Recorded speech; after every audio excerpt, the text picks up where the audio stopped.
नमस्कार, मी धन्यता सोनकांबळे. आपण पाहत आहात नागराज न्यूज. गावाच्या विकासासाठी आलेल्या निधीचा दुरुपयोग करणाऱ्या ग्रामपंचायत अधिकाऱ्याला निलंबित करण्याच्या मागणीसाठी ग्रामस्थांचे आमरण उपोषण. निलंगा तालुक्यातील बडूर येथील ग्रामपंचायत अधिकारी यांनी शासनाचा विकास निधीत आर्थिक गैरव्यवहार केला असून याबाबत अनेक वेळा विचारणा करूनही माहिती न देता दिशाभूल करण्यात आली. याबाबत येथील नागरिकांनी पंचायत समितीच्या गटविकास अधिकारी यांना लेखी निवेदन देऊनही संबंधित कर्मचाऱ्याला पाठीशी घातले जात असल्याने नागरिकांनी अखेर उपोषणाचा निर्णय घेतला. नेमक्या काय मागण्या घेऊन ते उपोषणाला बसले आहेत याबाबत जाणून घेऊयात उपोषणकर्त्याकडून.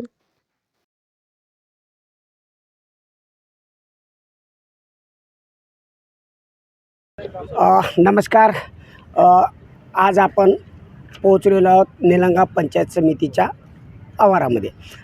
खरं तर इथं पोहोचण्यामागचं खरं कारण काय असेल तर निलंगा तालुक्यातील बडूर या गावातील जे काही ग्रामपंचायत अधिकारी असतील किंवा त्या गावचे सरपंच असतील किंवा लोकप्रतिनिधी असतील, या सर्वांनी खूप मोठ्या प्रमाणात भ्रष्टाचार केल्याचा आरोप गावातील काही नागरिकांनी केलेला आहे. आणि या नागरिकांनी अनेक वेळा पंचायत समितीच्या अधिकाऱ्यांना वेळोवेळी निवेदन देऊनसुद्धा त्यांच्या कागदाची किंवा त्यांच्या निवेदनाची दखल न घेतल्यामुळं आज 10 जुलै रोजी ते पंचायत समितीच्या कार्यालयाच्या समोर उपोषणाला बसलेले आहेत.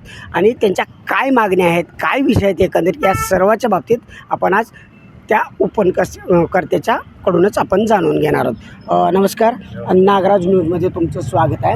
आज तुम्ही या ठिकाणी उपोषणाला बसलाय. तुमच्या उपोषणाचा आजचा पहिलाच दिवस आहे. काय नेमक्या मागण्या आहेत तुमच्या? आम्हाला RTI मार्फत माहिती जी पाहिजे होती ती मिळालेली नाही. त्यामुळं आम्हाला आम्ही RTI परत टाकला, परंतु ग्रामसेवकांनी त्याला काही उत्तर दिलं नाही. त्याच्यामुळं आम्हाला माहिती पाहिजे होती अगोदर, म्हणजे फक्त 15 वित्तआयोगाने कोणते कामे झालेत किंवा तुम्ही जलजीवन मिशन अंतर्गत काय काय केलात, हर घर जल पोचलंच नाही. तर आम्हाला ती माहिती पाहिजे होती, परंतु ती माहिती आम्हाला मिळालेली नाही. म्हणून आम्हाला आणि परत आम्ही पंचायत समितीला पण निवेदन दिलेत. अधिकाऱ्यांनी त्याला तेवढं काही महत्त्व दिलंच नाही. त्यामुळं आम्हाला ही वेळ आली की आम्हाला उपोषणाला बसावं लागतं. अधिकाऱ्यांनी तुम्हाला महत्त्व दिलं नाही म्हणण्यापेक्षा तुमच्या जे कागद आहेत त्या कागदाची दखल घेतली नाही असा आरोप आहे का तुमचा? हां, ऑब्वियसली, कारण त्यांनी दखल घेतली नाही म्हणूनच आम्ही आमरण उपोषणाला बसलो ना. बरं, तुम्ही गेल्या किती दिवसापासून किंवा किती महिन्यापासून याच्याबाबतचा पाठपुरावा करता? नेमकं काय, म्हणजे सविस्तर सांगाल का? तर आम्ही मागच्या 2 महिन्यापासून याचा पाठपुरावा करतो आहे. सुरुवातीला आम्ही फक्त गावात पाणी पुरवठा प्रश्न या संदर्भात BDO साहेबांना पत्र दिलं होतं, पण त्याच्यावरती पण काही तोडगा निघालेला नाही. आणि नंतर आम्ही चौकशीची मागणी हे मागच्या म्हणजे 1.5 महिन्यापासून करतो आहे. आम्ही जवळपास 1 जूनला एक पत्र दिलेलं, 12 जूनला पत्र दिलेलं, परत आम्ही 25ला दिलेलं, परत 1 जुलैला दिलेलं, आता परत 6ला दिलं आणि परत आज म्हणजे 7 तारखेला दिलं होतं. म्हणजे मागच्या 7 तारखेला. म्हणजे तुमचा असा सरळ आरोप आहे का प्रशासन तुम्हाला सहकार्य करत नाही आहे का? हां, माझा आरोप आहेच की प्रशासन जर सहकार्य केलं असतं तर आम्ही इथंपर्यंत म्हणजे आमची ही वेळ आलीच नसती की आमरण उपोषणाला बसायची. बरं, मला एक म्हणायचं आहे की तुमच्यावर काही लोकांचा आरोपसुद्धा होऊ शकतो, कारण तुम्ही खरंच गावाच्या चांगल्यासाठी तुम्ही हा प्रयत्न करत आहात. मग तुम्ही माहिती आत्ता बोलताना असं सांगितलं की माहिती अधिकाराअंतर्गत तुम्ही काही अर्ज वगैरे केला होता का, मागणी केली होती का? माहिती आमचे ग्रामसेवक एकतर म्हणजे नियमित गावाला व्हिजिट करत नाहीत.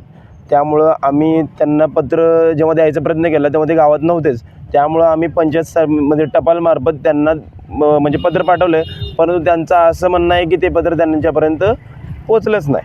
बरं, मग तुम्ही पंचायत समिती कार्यालयाला तुम्ही रीतसर अर्ज दिलेला होता.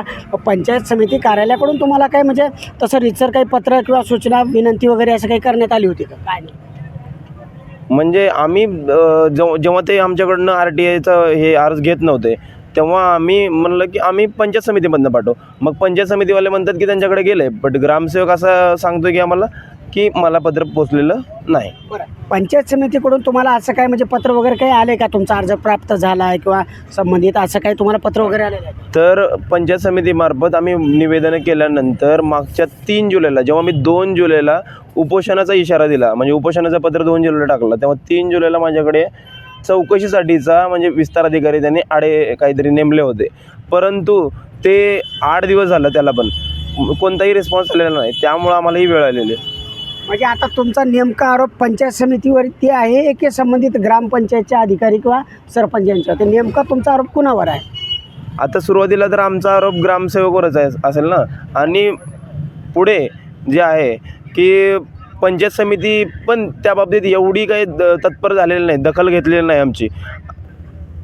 नक्कीच जवळपास आज आपण पाहतोय की बडूर येथील ग्रामस्थांनी ग्रामपंचायतमध्ये झालेल्या भ्रष्टाचाराच्या बाबतीमध्ये जवळपास 6-7 वेगवेगळ्या विषयाच्या अनुषंगाने गेली 1.5 महिना 2 महिन्यापासून हा संघर्ष सुरू असताना सुद्धा पंचायत अकार्यक्षम गट विकास अधिकारी असतील किंवा अकार्यक्षम संबंधित यंत्रणा असेल यांच्या जाचाला कंटाळून आज 10 जुलै रोजी बडूर येथील ग्रामस्थ उपोषणाचा इशारा देऊनसुद्धा त्यांच्या कुठल्याही निवेदनाची दखल घेतली नाही म्हणून असे उपोषणासाठी बसलेले आहेत. नक्कीच एकंदरीत हा सर्व प्रकार पाहता या राज्याचे ग्रामविकास मंत्री किमान यांनी तरी याबाबतची दखल घ्यावी अशीच आत्ताच्या या उपोषणकर्त्याच्या माध्यमातून आव्हान करण्यात येते.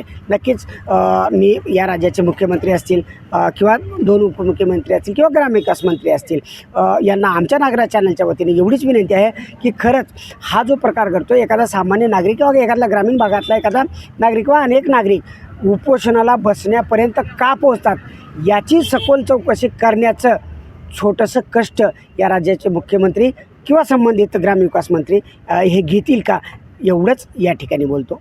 धन्यवाद.